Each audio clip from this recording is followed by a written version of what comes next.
Siamo figli di Larcara, questa è una poesia di Salvatore Maenza.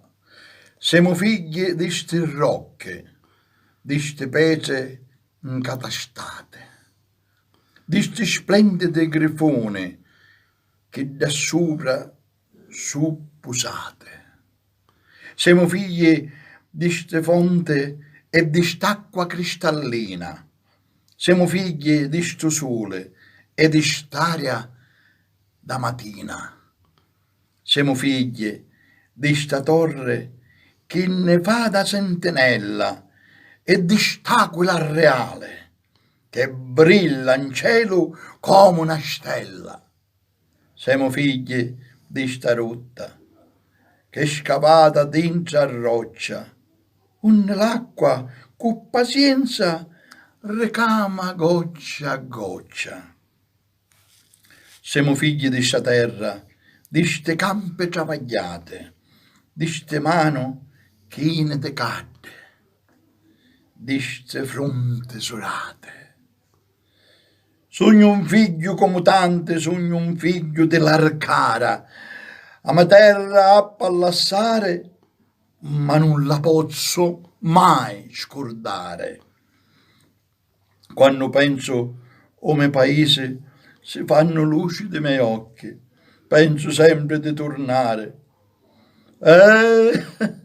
Come mi chiamano sti rocchi, quanta gente come a mia, cavaliggia di cartone, quando canta dentro cuore, quando si chiude due lacune.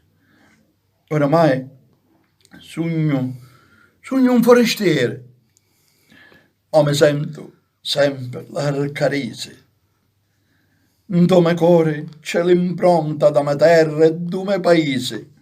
Nto me petto c'è un violo con do core porta mente. C'è impresso ogni ricordo, ogni passo da me gente. Se mi spiano lo paese, io ci dico l'arcarese. L'arcarese e non mi scanto, no, dico sogno l'arcarese e me ne vanto. Un complimento a Salvatore Maenza che ha scritto questa bellissima poesia dedicata al suo paese, un piccolo paese che lui ama tantissimo, ma come tanti giovani purtroppo devono lasciare il loro paese per trovare lavoro altrove. Bravo Salvatore, complimenti e alla prossima.